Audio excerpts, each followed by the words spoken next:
আমার কাছ থেকে টাকা নিবে, টিকিটের টাকা নিবে, জরিমানা নিবে, কিন্তু জরিমানা না দিয়ে সে আমাকে মাফ করে দিচ্ছে, তার মানে হলো এই সে দায়িত্ব পালনে গাফলতি করতেছে, অলসতা করতেছে। এই জন্য আল্লাহর বান্দা অন্তরের মধ্যে আসলো সে তো আমাকে ক্ষমা করতে পারে না। কেন? তার অন্তরের মধ্যে তো ভয়। তার অন্তরের মধ্যে তো ভয় হওয়ার পিছনে বড় কারণ হলো এই যে ট্রেন, এটা একটা রাষ্ট্রীয় সম্পদ।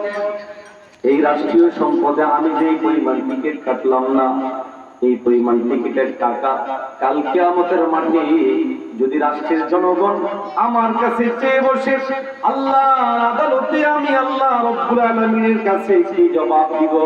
সেই দিন তো তারা আমার আমল নিয়ে চাপ দিবে। এই জন্য এই আল্লাহর বান্দা এক টিকিট থেকে আরেক টিকিটের কাছে, আরেক টিকিটের কাছে, আরেক টিকিটের কাছে, এইভাবে সমস্ত টিকিটের কাছে গেল। কেউ টিকিট দিল না, সবাই মাফ করে দিল। কিন্তু আল্লাহর বান্দার অন্তরের মধ্যে বড় ভয়, কাল কিয়ামতের মাঠে আল্লাহ পাক যদি আমাকে ধরে বসে আর জনগণ যদি তাদের হক চায়, তাহলে আমি আমার আল্লাহর কাছে কি জবাব দিব? সুবহানাল্লাহ, আল্লাহু আকবার, আল্লাহু আকবার। চিন্তার ধারা কত উঁচুতে, কত উঁচুতে, কত গভীরে। আল্লাহর বান্দা তখন বললেন যে না, ঠিক আছে, তোরা টিকিট দিলি না, তো তুই পরে স্টেশনে নামছিস। নাইমা স্টেশন মাস্টারের কাছে কিছু না বলে ওই পরিমাণ টাকা দিছে, দিয়া টিকিট নেওয়ার পরে তার অন্তর ঠান্ডা হয়েছিল। বলেন সুবহানাল্লাহ। আচ্ছা, একটু ভাবেন তো, আমাদের মেম্বার সাহেব, আমাদের চেয়ারম্যান সাহেবরা যদি এরকম আল্লাহর ভয় অন্তরে রাইখা মেম্বারি করে, তাহলে বিচার করার সময় টাকা খাইয়া স্বজনপ্রীতি করবে জানা, পক্ষপাত করবে জানা, করলে কাল কিয়ামতের মাঠে আল্লাহর কাছে ধরা আছে না নাই? আছে। রাস্তার জন্য বরাদ্দ পাইছে 1 লাখ, কাজ করায় 20,000, নিজে খায় 40, আশপাশে খাওয়ায় 40, এরকম ঘটনা আছে না নাই? এই যে খাইলো, কাজ করলো না, অথচ তার বেতন আছে না নাই? তো কাল কিয়ামতের মাঠে আল্লাহর কাছে জবাব দেওয়া লাগবে না লাগবে না? অনেকে আবার পণ্ডিতি করে, অমুক এমপি সাহেব এলাকার খুব উন্নতি করেছে, ভাবসাব এমন যেন সে তার পকেটের টাকা দিয়ে করছে। কোন এমপি কি তার নিজের পকেটের টাকা দিয়ে উন্নতি করে? ধরে বলেন না, রাস্তাঘাট কারো বাপদাদার টাকায় করে, মসজিদ বাপদাদার টাকায় করে, স্কুল বাপদাদার টাকায় করে না ভাই, এগুলো সব রাষ্ট্রের বরাদ্দ থাকে। এখন তো দেশে কোনো সরকার নাই, আসেনি।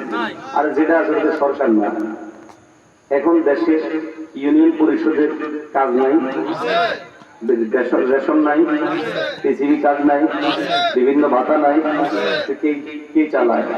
কেমনে চালায়? রাস্তা হয় না, বিভিন্ন জায়গায় কাজ চলতেছে না। তার মানে হইল এমপি না থাকলেও কাজ যেগুলো হবে, এমপি দেওয়া হয় কাজের সুবিধার্থের জন্য, যেন তিনি তত্ত্বাবধান করেন, চুরি না করেন। আর আমরা যেহেতু আগে কয়েকশো কোটি খরচ করতে হয়, এই জন্য ভাগি আগে পকেট ভরু, আগামী নির্বাচনের জন্য ভরি, এরপরে না হয় কিছু ভরু। তা আমরা যে আপনাদের সামনে আসলাম,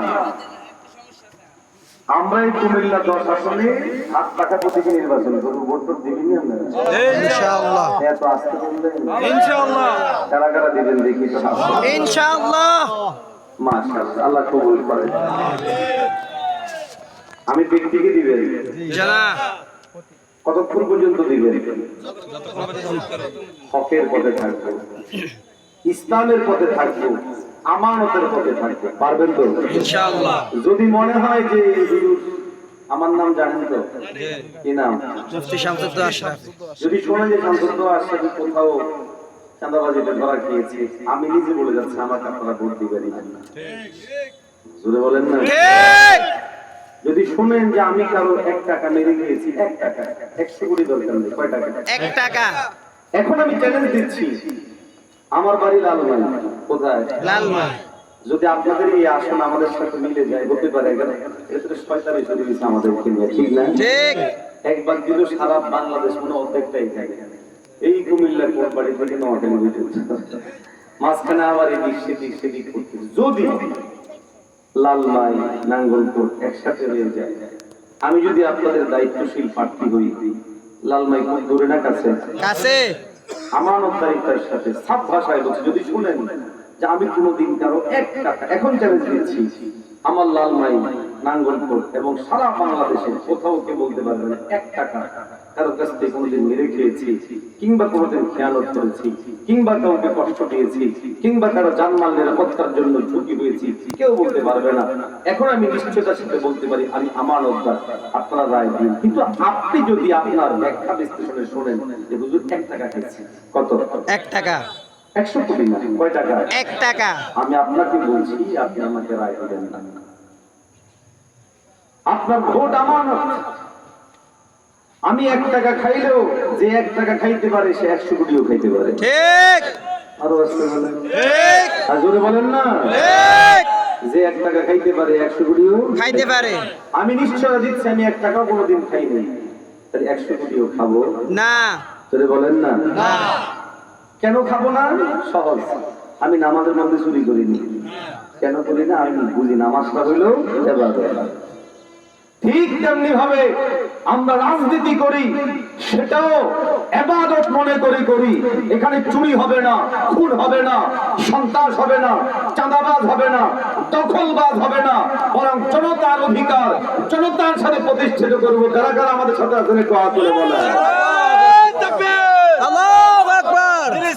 দিন ইসলাম জিন্দাবাদ জিন্দাবাদ। ইসলামী আন্দোলন বাংলাদেশ জিন্দাবাদ জিন্দাবাদ। নারায়ে তাকবীর। আল্লাহু আকবার। আল্লাহ আমাদের হাতগুলো কবুল করে।